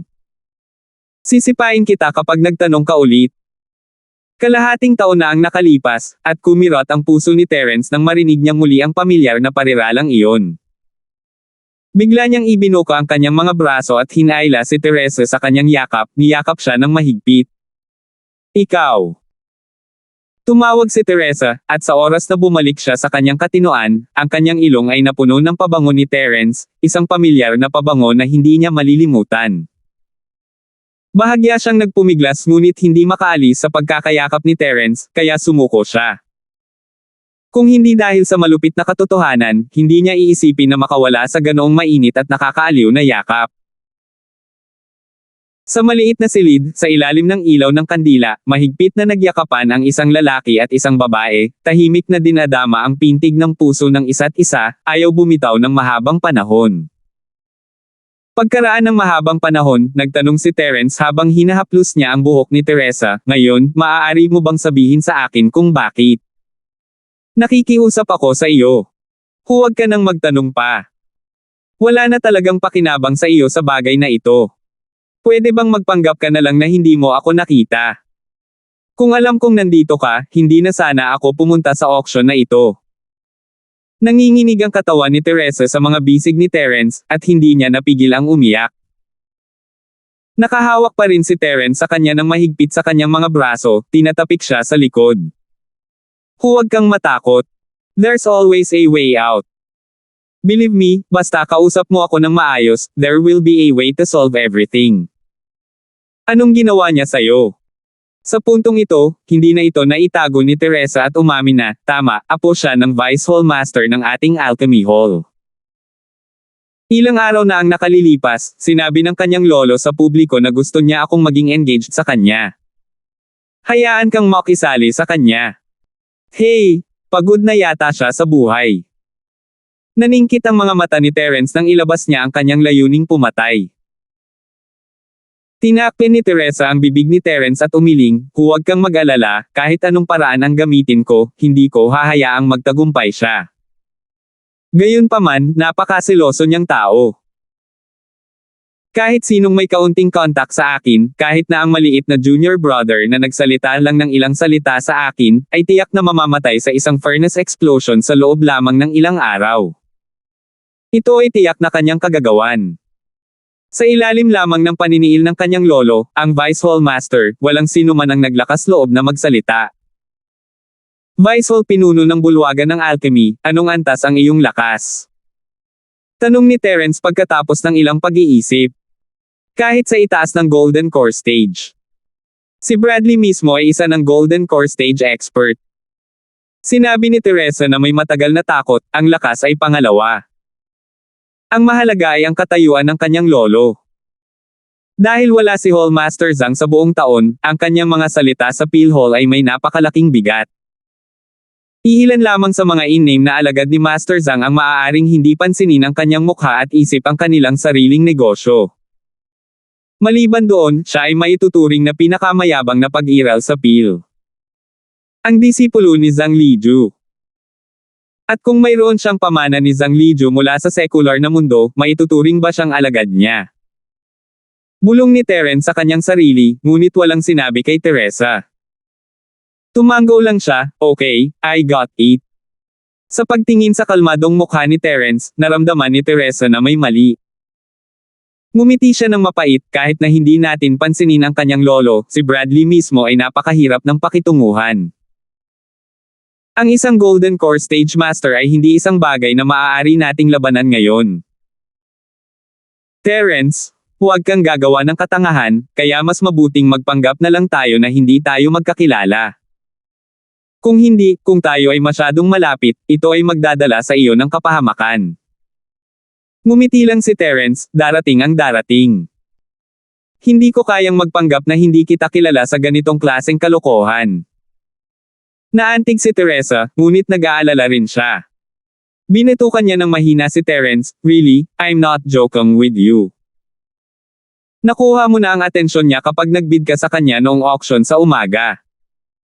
Naghahanap na siya ng mga taong mag-iimbestiga sa background mo. Kailangan mong mag-ingat nitong mga araw na ito. Huwag mo siyang bigyan ng pagkakataon. Huwag kang mag-alala, alam ko kung ano ang ginagawa ko, tumango si Terence sa ibabaw, ngunit ang kanyang puso ay napuno na ng layunin ng pagpatay. Ang sitwasyon ngayon ay kahit na hindi muna niya susundan si Bradley, siguradong hahabulin siya ni Bradley. Not to mention, dahil sa nangyari sa Teresa, para na silang apoy at tubig. Dagdag pa, kung mag-iisip pa siya, maaaring pumunta si Terence sa Nakagama para humingi ng tulong kay Zhang Liju sa hinaharap, at ang pag-iwan kay Bradley na makipaggulo sa kanya ay magdudulot lamang ng hindi kinakailangang gulo. Baka kunin niya ang pagkakataong ito para patayin siya. Nang makita ang reaksyon ni Terence, naisip ni Bradley na sineseryoso niya ang mga sinabi nito. Nakahinga siya ng maluwag. Wala siyang pakialam kung ano ang nangyari sa kanya, ngunit kung mamatay si Terence dahil sa kanya, pagsisisihan niya ito sa natitirang bahagi ng kanyang buhay. Sa pananaw ni Teresa, hindi kayang harapin ng dalawa ang ganoong sitwasyon sa kanilang kasalukuyang hindi gaanong lakas. Kahit sa ngayon, mapaghiwalay lang sila ng tadhana. Kung ano ang magiging kinabukasan, tanging ang langit lamang ang nakakaalam. 4,027 Sa pananatili sa maliit na silid, ibinaon ni Teresa ang sarili sa mga bisig ni Terence. Pagkaraan ng mahabang panahon, sa wakas ay binitawan na niya si Terence. Kung pinahihintulutan ito ng sitwasyon, ninais pa niyang makapagtago siya sa mainit na yakap na ito sa natitirang bahagi ng kanyang buhay. Gayunpaman, ang dahilan kung bakit siya pumunta dito sa pagkakataong ito ay upang malaman ang tungkol sa pinagmulan ng tableta. Kung mananatili siya ng matagal, tiyak na magdududa ito, lalo na kung nalaman ni Bradley na nakilala niya si Terence sa gabi. Si Terence ay talagang hindi malayo sa kamatayan. Sa huli, pinanood ni Terence si Teresa na ayaw niyang umalis. Wala siyang naramdamang sakit sa puso, sa kabaligtaran, ang kanyang puso ay napuno ng layuning pagpatay. Upang maiwasan ang anumang gulo, nagpasya na si Terence na tanggalin ang tanggang si Bradley. Kung tutusin, nagpadala na ang kabilang partido ng mga tao para hanapin siya, at kung may nalaman talaga siya, madali para sa kanya na ibigay ang sarili niya kung gagawa siya ng hakbang mamaya. Pagkatapos magsuot ng maskara, tumayo si Terence at tumungo sa Elite Gathering Hall. Gayunpaman, ang unang problemang kinaharap niya ay kung paano makalusot nang hindi inaalerto ang mga gwardya. Ayon sa sinabi ng gwardya ng North Garrison, maaaring direktang pumasok si Terence kung sumama siya sa Teresa. Gayunpaman, ito ay isang napakahalagang misyon, at maaari siyang patayin kung hindi siya mag-iingat. Ayaw niyang madamay si Teresa, kaya siya mismo ang mag-isip ng paraan. Ang mga unang taon ni Terence bilang isang mamamatay tao ay nagturo sa kanya ng isang bagay walang mga pader na hindi malalampasan sa mundong ito. Gaano man kahigpit ang seguridad, hanggat matyaga siyang naghihintay, lagi siyang makakahanap ng pagkakataon. Gaya ng inaasahan, naghintay si Terence sa dilim sa loob ng 4 na oras, at nang magpalit ng shift ang mga gwardya sa hilagang battlefront, sa wakas ay sinamantala niya ang pagkakataong umakyat sa pader bago mapunta sa posisyon ang mga bagong gwardya. Matapos makapasok sa Elite Gathering Hall, ang susunod na problema ay kung paano mahahanap si Bradley. Siyempre, may mas malaki at mas kritikal na problema kung paano patayin si Bradley. Huwag kalimutan, sinabi na ni Teresa na kahit na si Bradley ay isang alchemist, siya ay isang out-and-out Golden Core stage expert. Siya ay isang makapangyarihang pag-iral na ganap na nalampasan ang lahat ng mga eksperto sa yugto ng pagtatatag ng foundation. Ang makapangyarihang aura na hindi niya sinasadyang ibinunyag sa auction noong araw ay sapat na para ipaliwanag ang problema. Si Terence, sa kabilang banda, ay nasa mid-foundation stage lamang. Sa karamihan, siya ay maituturing na walang talo sa mga bagong disipulo sa pavilion. Gayunpaman, sa pinakahilagang isla na ito, sa harap ni Bradley, na nasa Golden Core stage, hindi siya makatiis kahit isang suntok. Kung talagang mag-aaway sila, maaaring durugan ni Bradley si Terence nang hindi man lang siya harapin. Bagaman sa paningin ko, ang isang eksperto sa Jindan ay wala, ngunit para sa kasalukuyang ikaw, kahit na ito ay isang tulala o isang pangalawang rate na eksperto sa Jindan, ito ay hindi maliit na bagay. Anak, kailangan mong mag-isip ng mabuti bago ka kumilos. Maging ang multo ay nabigla sa plano ni Terence. Napilitan ako sa sitwasyon at wala akong ibang pagpipilian. Ngunit mula sa pananaw ng mga nakatatanda, posible bang pumatay ng isang eksperto sa yugto ng Jindan sa ilang segundo gamit ang bagong hakbang na ginawa ko kamakailan? Sagot ni Terence sa kanyang isipan. Ito. Talagang ginugulo mo ako. Kahit na sa maraming taon kong karanasan, wala pa akong narinig na isang mid-foundation establishment na pumatay sa isang Golden Core cultivator. Kung tutuusin, imposibleng gawin iyon sa normal na mga pangyayari.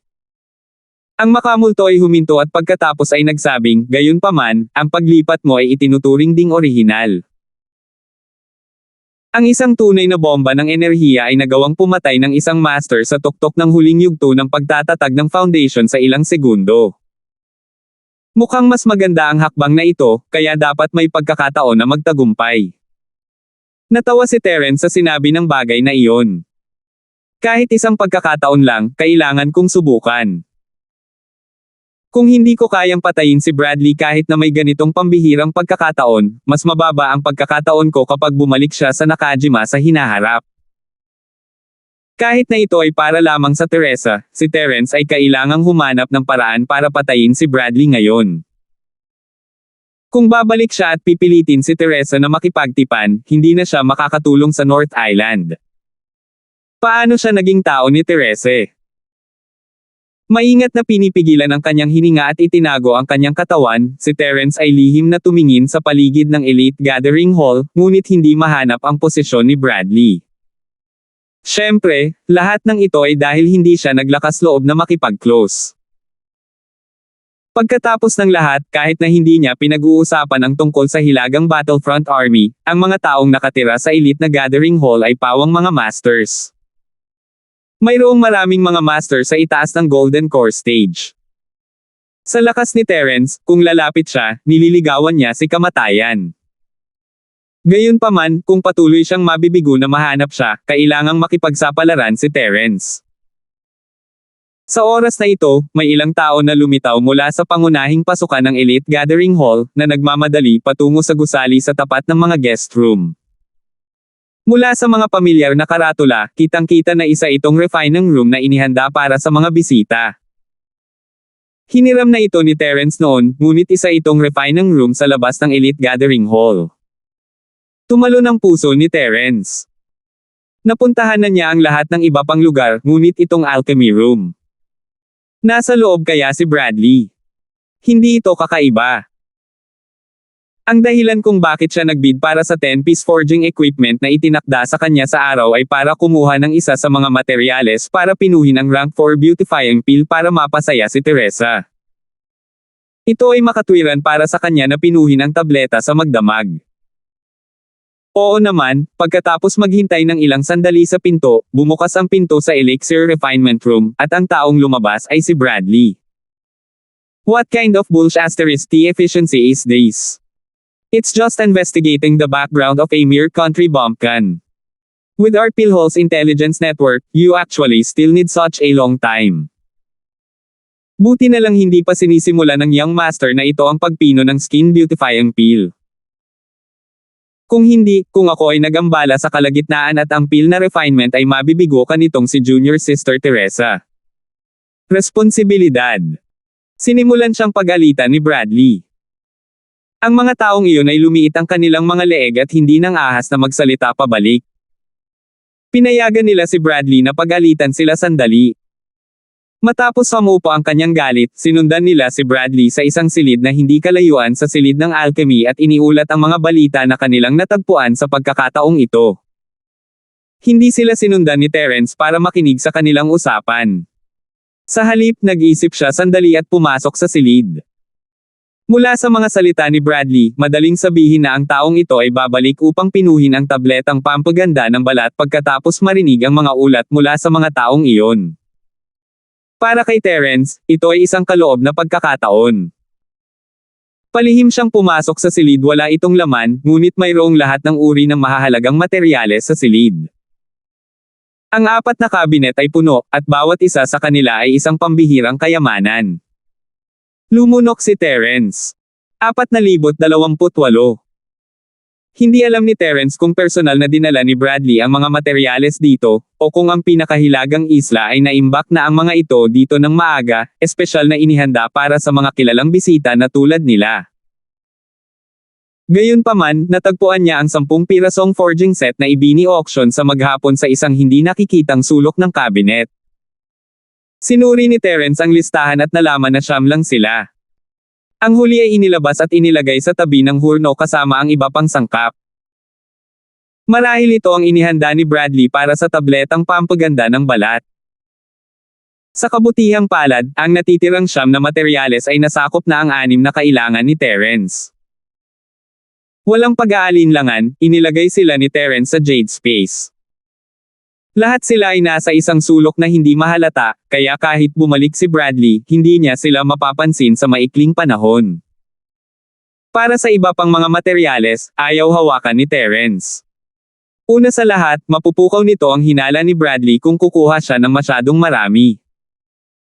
Kung hindi sila pag-aari ni Bradley, kung gayon ang pagkamatay ni Bradley ay makakaakit ng hinala ng ibang tao. Ayaw ni Terence na magdulot pa ng gulo. Mahigpit ang oras, at maaaring bumalik si Bradley anumang oras. Sinimulan ni Terence na ihanda ang kanyang bagong killer move. Imposible para sa isang mid-foundation stage na hominin ang isang golden core stage master gamit ang mga normal na pamamaraan. Gaano man kalakas ang mga barahan ni Terence, gaano man kalakas ang kanyang kakayahan, walang silbi ang lahat. Hindi niya matakasan ang kamatayan sa isang galaw. Ang tanging paraan ay ang mag-imbak ng enerhiya at maghanda ng sobrang totoong enerhiya na bomba, tulad ng kung paano niya hinarap si Panyong, na nasa tuktok ng huling yugto ng pagtatatag ng foundation, at ihagis ito sa kanyang mukha nang hindi siya handa. Ito ay ang parehong galaw malinaw na nagsisimula itong mawala ang pagiging epektibo nito noong ginamit niya ito kay Lindan, na nasa foundation stage perfection. Bagamat dahil wala siyang sapat na oras para mag-charge, pinatunayan man lang nito na sa kasalukuyang antas ng lakas ni Terence, hindi makatotohanan para sa kanya na gumamit ng parehong hakbang laban sa isang Golden Core Stage Master na mas malakas kaysa kay Lindan. At kaya, nagsimulang magsaliksik si Terence ng isang bagong killer move pagkatapos ng lahat, hindi niya napigil ang gamitin ang mga killer move ng mortal na mundo sa Sky Class Island. Ang unang naisip ni Terence ay pagsamahin ang mga killer move ng ibang tao sa kanyang sarili. Ito ay kung paano nilikha ang nagngangalit na apoy na bagwa bomb. Ang iniisip ni Terence ay kung kaya niyang pagsamahin ang mga killer moves ng iba sa kanyang energy bomb, hindi ba tataas ng husto ang kapangyarihan? Naisip niya ito, at sa ilang kadahilanan, naisip niya ang Pillfire Bomb ni Harry. Sa mga tala ni Zhang Liju, may kasabihan na ang totoong Chi at Danfire ay dalawang magkaibang anyo ng enerhiya. Kapag pinagsama sila ng isang panlabas na puwersa, ang kapangyarihang ginawa nila ay isang bagay na hindi ko pa nakikita sa aking buhay. Isang pangungusap lang ang kinailangan ni Terence para magkaroon ng katinoan. Hindi lang siya marunong gumamit ng Chi Bomb, nagagamit din niya ang Alchemy Firebomb ng Alchemy. Bilang resulta, ipinanganak ang bagong martial technique na ito. Gayunpaman, ang lahat ay batay sa teorya, at hindi pa niya ito nasubok. Hindi pa bumabalik si Bradley, kaya nakahanap si Terence ng isang nakatagong lugar sa likod ng isang stand at nakaupong naka-cross-legged, multitasking. Pinakondense niya ang Chi Bomb sa isang kamay at ang Pillfire Bomb sa kabilang banda, ginamit ang lahat ng lakas niya para makondense pareho sa sukdulan. Makalipas ang 15 minuto, kahit na may espasyo si Jade upang mapunan ang kanyang Chi, pawis na si Terence. Ang mga bombang Chi at mga bombang Alchemy, kapag pinakipot hanggang sa sukdulan, ay parehong nakamamatay. Ngayon na siya ay gumagawa ng dalawang bagay sa parehong oras, maaari lamang isipin ng isa ang lakas. Sa sandaling ito, kumaibot ang mga tainga ni Terence. Papalapit na ang mga yabag sa labas ng pinto. Bumalik na si Bradley. F*6 sa lola niya, pagkatapos ng lahat ng ito, siya ay isang bagong dating ng mga katutubo mula sa Beidao, at siya ay nang ahas na pumunta dito at hamanin ako. Buti naman. Bale patayin natin ang ganitong klase ng basura. Bukas, patayin natin siya na walang libingan. Pumasok si Bradley sa silid ng Alchemy habang nagmumura. Ang puso ni Terence ay nasa kanyang lalamunan, nagkaroon lamang siya ng isang pagkakataon na atakihin ang isang Golden Core Cultivator na may napakalaking pagkakaiba sa lakas. Kung nakaligtaan siya, mamamatay siya. Higit pa rito, natutunan na niya ang isang malaking aral mula sa huling pagharap niya kay Lindan. Kung mas makapangyarihan ang isang eksperto, mas maliit ang mga pagkakataong magkakaroon siya. Kinailangan niyang samantalahin ang sandaling ang kabilang partido ay pinaka-relax na biglang maglunsad ng isang nakamamatay na suntok. Kung hindi, gaano man kabangges at kabangges ang bagong nabuong hakbang na ito ng pagpatay, magiging walang silbi kapag ito ay naiwasan. Kaya, kinailangan ni Terence na mag-ingat at hanapin ang pinakamagandang pagkakataon. Pagpasok sa pinto, si Bradley ay casual na tumingin sa paligid ng silid at walang nakitang kakaiba. Hindi siya natatakot na may umambag sa kanya, ngunit isa lamang itong maingat na ugali na nabuo ng mga alchemist mula pa noong bata pa sila. Matapos kumpirmahin na maayos na ang lahat, isinara ni Bradley ang pinto at naglakad patungo sa Alchemy Furnace, handa nang simulan ang pagpino ng level -4 na tabletang pampaganda ng balat. Hanggang ngayon, hinahabol pa rin ni Terence ang kanyang hininga. Alam niyang hindi pa ito ang oras para magpabe ang kaaway. Hindi pa iyon ang pinakamagandang oras. Kailangan pa niyang maghintay ng matyaga. Sa wakas, pagkatapos magpahinga ni Bradley, tumayo siya at kinuha ang mga materyales na inihanda niya ng maaga at inilagay ang mga ito sa medicinal cauldron. Nang sinimulan niyang paikliin ang apoy ng elixir, isang biglaang pagbabago ang naganap. Nang walang anumang babala, isang pares ng mga palad ang biglang lumitaw mula sa kanyang likuran, bawat isa ay may hawak na dalawang napakalakas na enerhiya. Sa isang malakas na dagindong, biglang nagdikit ang mga palad sa dibdib ni Bradley. Ang totoong bomba ng enerhiya at ang bomba ng apoy ng alchemy, na nasa bingit ng sumabog, ay pinagsama-sama ng isang panlabas na puwersa sa sandaling ito. Wala pang isang kamao ang layo nila sa mukha ni Bradley. Hindi akalain ni Bradley na may maglalakas loob na magtago sa alchemy room at maglunsad ng palihim na pag-atake mula sa kanyang likuran. Sa oras na makapag-react na siya, ang True Energy Bomb at ang Pillfire Bomb ay nagbanggaan na sa harap ng kanyang mukha at sumabog. Boom! Hindi lang ang Elite Gathering Hall, kundi pati ang buong hilagang isla ay biglang yumanig. Lahat ng uri ng mga ibon at hayop ay nakakalat sa lahat ng direksyon, at ito ay isang kakila-kilabot na tanawin na tila ang katapusan ng mundo ay darating. Sa sandaling ito, lahat ng nasa pinakahilagang isla ay hindi maiwasang mamaatla sa pagkabigla. Nataranta ang lahat, at nagkatinginan sila, hindi alam ang gagawin.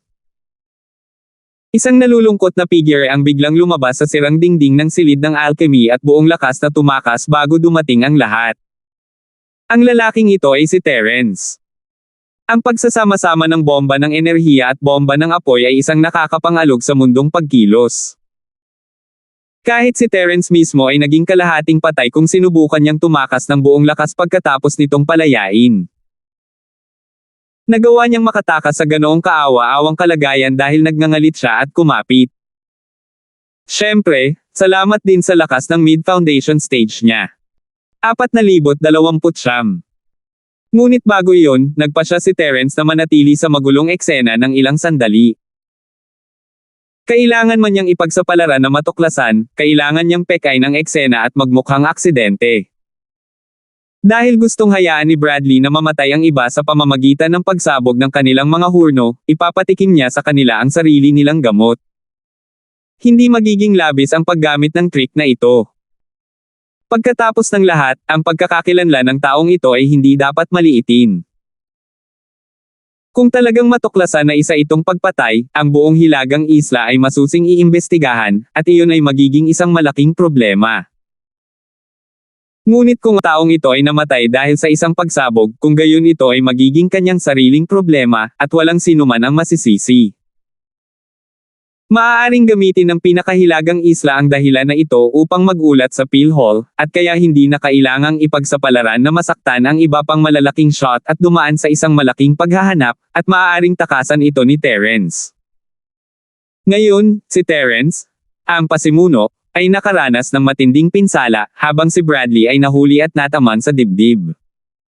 Kitang-kita ang kinalabasan. Kahit na siya ay isang makapangyarihang eksperto sa jindan, ang kanyang katawan ay gawa pa rin sa laman at dugo. Paano kaya nitong makayanan ang gayong nakakatakot na pagsabog? Kung ito ay isang purong true energy bomb o isang peel fire bomb, maaaring umasa pa rin si Bradley sa kanyang walang kapantay na makapangyarihang true energy para protektahan ang kanyang sarili tulad ni Lindan. Gayunpaman, pagkatapos na pagsamahin ang dalawa, ito ay isang ganap na naiibang konsepto. Kahit na ang isang Golden Core stage expert na tulad ni Bradley ay mamamatay ng walang pag-aalinlangan kung bigla siyang atakihin ng isang makalangit na killer move. Kung patay na ba si Bradley o hindi, wala nang pakialam si Terence. Isang bagay ang sigurado, kahit hindi pa siya patay, hindi siya malayo sa kamatayan. Maliban kung nandoon si Zhang Liju, walang makakaligtas sa kanya. Ang sakit lang ng ulo ni Terence ngayon ay kung makakatakas ba siya. Niyanig ng pagsabog ang buong hilagang isla, at ang mga kalapit na gwardya sa North Battlefront ay mabilis na nagtipon sa paligid. Sa kasalukuyang kalahating baldado na estado ni Terence, magiging kapahamakan kung siya ay matagpuan nila. Mabilis na lumapit sa pinangyarihan ang hindi mabilang na tao. Pinili ni Terence ang direksyon na may mas kaunting mga tao, at ito ay madilim bilang takip, ngunit hindi niya mahawakan ang mga taong nagmumula sa lahat ng direksyon, lalo na ang mahusay na sinanay na Northern Battlefront Army. Ang iba ay maaaring dumating upang panoorin ang palabas, ngunit ang hilagang garrison ay ganap na alerto. Hindi madaling makalayo sa isang kaina-hinalang lalaki tulad ni Terence, na nasugatan sa kabuuan. Hindi naman mabagal ang mga galaw ni Terence, at partikular niyang pinili ang pinakamagagandang nakatagong sulok na madadaanan. Mababa ang pagkakataong matuklasan at masuspetsahan sa ganitong sitwasyon na may napakaraming mata at tainga, ngunit nagkaroon siya ng nakamamatay na problema ang kanyang mga pinsala. Ang naunang killer move ay nakakaubos na ng enerhiya, pati na ang injury mula sa rebound, kahit na nagngangalit si Terence at tiniis ito, malinaw niyang nararamdaman ang mabilis na pagkawala ng enerhiya, at sa oras na ito, hindi pa rin siya umaalis sa mga elite na gathering hall. Sino te? Biglang may sumigaw mula sa sulok sa harapan nila, kasunod ang isang alon ng puro ngunit maayos na mga yabag. Sa paghusga mula sa tunog, ito ay dapat na isang pangkat ng mga gwardya ng Northern Battlefront. Nagulat si Terence. Hindi niya nasuri at walang pag-aalinlangan na binuksan ang isang pinto. Sa kanyang kasalukuyang estado, tiyak na mahuhuli siya ng hilagang garrison bilang isang kaina-hinalang tao kung siya ay makasagasa sa kanila. Pagkatapos, matatapos na ang lahat. Bukod dito, si Terence ay nasa masamang kalagayan ngayon. Inubos niya ang lahat ng kanyang lakas, at maging ang kanyang dalisay na chi ay nasa gulo. Kung hindi sana siya na-detect ng hilagang Battlefront Army mula sa napakalayo kasama ang kanyang kakayahan sa pagnanakaw. Kahit na ano, hindi niya hahayaang malaman ng sinuman. Sa pag-iisip na iyon, sinubukan ni Terence ang kanyang makakaya na magtago sa katabing silid, ngunit sa kanyang pagtataka, nakakita siya ng isang cute na kulay pink. Sobrang heartwarming ng room na para bang kwarto ng babae. Push, push, push, push. Huminto si Nika habang naliligo siya ng mainit. Maganda ang mood niya. Sa auction sa araw, matagumpay siyang nagbid para sa 2 Supreme Grade Foundation Breaking Pill, na bihira at magagandang item. Kahit sa gitnang isla, hindi sila mabibili anumang oras, at kailangang i-reserve sa 5 elemento ng Chamber of Commerce. Hindi niya inaasahan na magiging napakaswerte niya sa pinakahilagang isla at makukuha niya ang mga ito. Sa ganitong paraan, maiiwasan niya ang maraming sakit ng paglilinang. Sa sandaling nahawakan niya ang harang, maaari siyang direktang makalusot sa susunod na antas. Ang rate ng tagumpay ay halos 100%. Hindi maikukumpara dito ang isang ordinaryong tableta para sa pagbagsak ng hadlang sa pagtatayo ng pundasyon. Para sa isang batang babae na tulad ni Nika na walang pakialam sa kapangyarihan, ang pinakaayaw niya ay ang umupo sa pagmumuni-muni at paglilinang. Kung siya ay naipit sa dingding at hindi makagawa ng anumang pag-unlad sa loob ng mahabang panahon, mapipilitin siyang maglinang sa pag-iisa. Ang ganitong uri ng masakit na karanasan ay nagpagalit sa kanya ng labis na ayaw niyang gawin ito sa pangalawang pagkakataon. Bagamat ang Supreme Grade Foundation Breaking Elixir ay hindi katulad ng Foundation Breaking Golden Elixir, na maaaring direktang gamitin bilang isang experience elixir para mag-level up, mayroon man lang itong walang kapantay na epekto sa paglusot sa mga hadlang. Makakatipid ito ng maraming hindi kinakailangang closed-door cultivation, kaya kay Nika, ang pag-aani sa pinakahilagang isla ay nagpasaya sa kanya. Ang tanging nasa isip ni Nika ay tanungin ang Hong Chamber of Commerce kung makakakuha siya ng higit pang Supreme Grade Elixir. Sa pagkakataong ito, nagmamadali siyang pumunta sa pinakahilagang isla at walang masyadong espiritual na jade sa kanyang card. Napakaswerte na niya na makapagbid para sa 2 Supreme Grade Foundation Building Barrier Breaking Pills ngayon. Hindi makatotohanang magbid para sa higit pang Supreme Grade na mga table tas sa iba. Makakahanap lang siya ng paraan para talakayin ito ng pribado sa iba pang channel. Sa pagkakataong ito, direktang gumawa ang Hong Chamber of Commerce ng higit sa 100 Supreme Grade Elixir. Baka may stock pa. Kung maaari nilang bilhin ito ng pribado, kahit na ito ay pansamantalang reserbasyon lamang, ito ay isang hindi inaasahang sorpresa. Sulit itong subukan.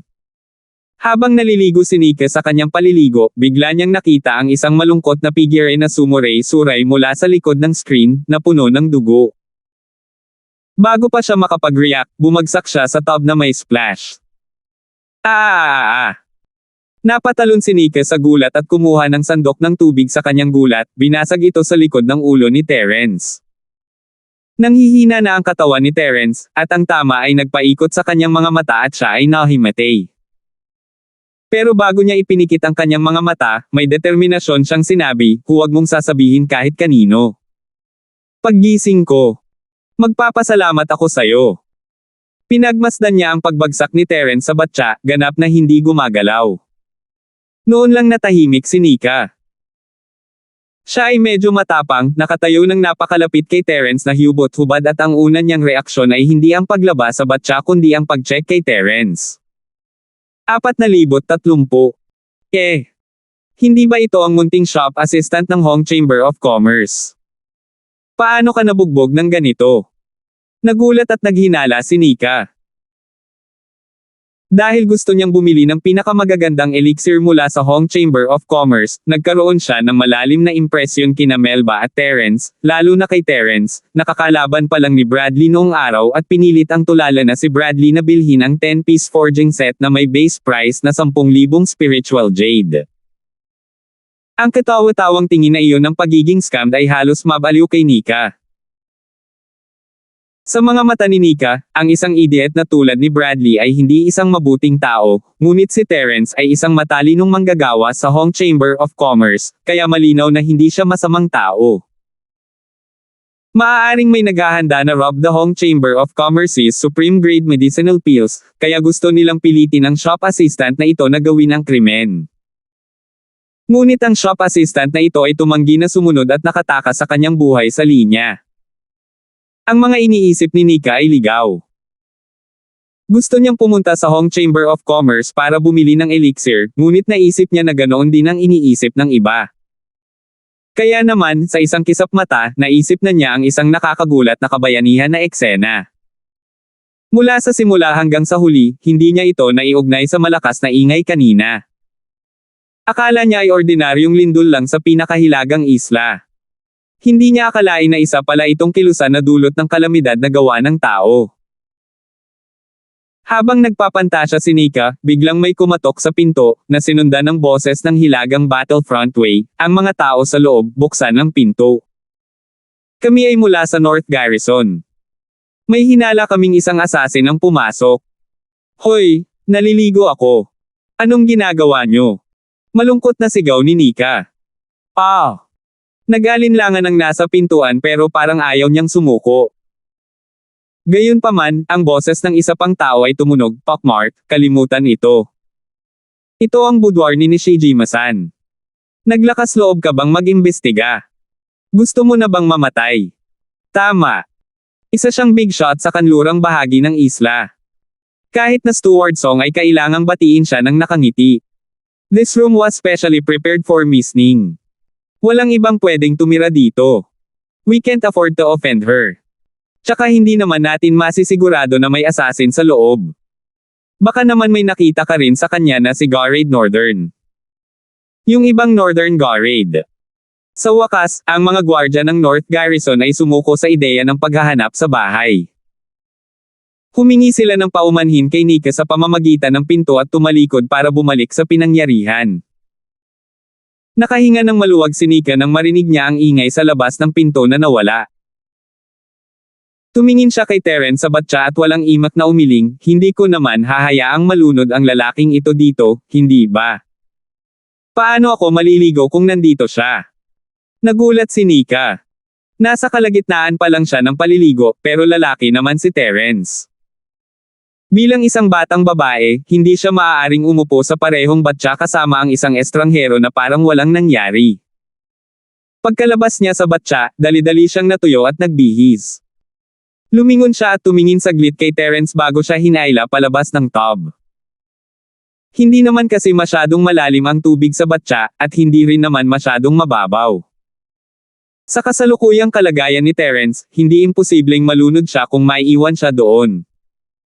Pagkatapos kalagkarin si Terence palabas, wala nang nagawa pa si Nika. Nakasquat lang siya sa gilid, hawak-hawak ang ulo niya at pinag-aaralan si Terence. Pagkatapos ng lahat, siya ay isang babae, at isang misi na hindi marunong maglingkod sa mga tao. Imposibleng patuyuan niya ang katawan ng isang estranghero para hindi siya sipon. Isang malaking pabor na hindi niya itinapon si Terence sa Hilagang Way. Kasabay nito, ang Elite Gathering Hall ay nasa isang ganap na gulo. Matapos nilang malaman na si Bradley, ang young master ng Hall of Alchemy, ang buong Elite Gathering Hall ay napapaligiran ng hindi mabilang na Northern Battlefront Guards at nasa ilalim ng emergency martial law. Ang song ng butler at ang nangungunang mga numero mula sa iba't ibang mga isla ay naruroon lahat, ngunit ang iba ay pinigilan ng Hilagang Garrison. Bago dumating sa isang malinaw at pinag-isang conclusion ang song ni Butler at ang iba pa, dapat na mahigpit na i-block ang lahat ng impormasyon. Kung hindi, kung ito ay kumalat na parang napakalaking apoy at kumalat pa sa gitnang isla, ito ay mawawala ng kontrol. Isinasantabi ang sitwasyon sa labas, si Terence, na nasa silid ni Nika, ay nagising lamang pagkatapos ng 4 na oras na pagkawala ng malay nang makita niyang malapit ng magliwanag ang langit. Anong pangalan mo? Tanong ni Nika, na manhid ang mga binti dahil sa lahat ng squatting. Ngunit si Terence ay hindi tumugon sa kanya, ipinikit ang kanyang mga mata at nagbingi-bingihan. Pumihit siya at umupo ng naka-crossleg, nagsimulang umawit. Halos ganap na siyang gumaling mula sa kanyang mga pinsala sa Jade Space, ngunit hindi pa niya nakuhang muli ang kanyang pisikal na lakas at totoong chi. Ano? Hindi mo man lang ako pinapansin. Nagpout si Nika, ngunit wala siyang sinabi. Tumabi lang siya at nanood. Ang mga batang babae na may nerbiyos ay karaniwang mas makatwiran kaysa sa karamihan ng mga tao, lalo na sa ganitong uri ng abnormal na sitwasyon. Kung ibang tao, itinapon na sana nila si Terence sa Hilagang Way. Bakit sila mag-iiwan ng kaina-hinalang estranghero sa kanilang silid? Sa katunayan, hindi sinasadya ni Terence na baliwalain si Nika. Ito ay lamang na siya ay nasa isang kritikal na sandali. Hindi lamang siya nakakabawi ng kanyang lakas, ngunit ang kanyang chi ay nagsisimula na ring lumawak. Ito ay isang tanda ng isang pambihirang tagumpay. Hindi pa nagtagal mula nang pumasok si Terence sa kalagitnaan ng yugto ng Foundation, hindi pa siya umiinom ng anumang mga table tasks sa pagkakataong ito, at siya ay nasugatan din ng husto. Hindi naisip ni Terence na muli siyang makakalusot sa lalong madaling panahon. Gayunpaman, habang ito ay hindi inaasahan, ito ay may katuturan kapag naisip niya ito. Para sa mga practitioner, sa tuwing sinubukan nila ang kanilang makakaya at nasugatan, matutuklasan nila ang potensyal sa kanilang katawan. Ito ay isang bihirang pagbabago, at hindi kakaiba na gamitin ang pagkakataong ito upang masira. Si Terence mismo ay nakaranas na nito ng maraming beses. Ang pagpunta mula sa tuktok ng unang bahagi ng Foundation Stage hanggang sa kalagitnaan ng Foundation Stage ay isang napakahirap na hakbang upang tumawid, ngunit ang pagpunta mula sa kalagitnaan ng Foundation Stage hanggang sa tuktok ng kalagitnaan ng Foundation Stage ay mas madali.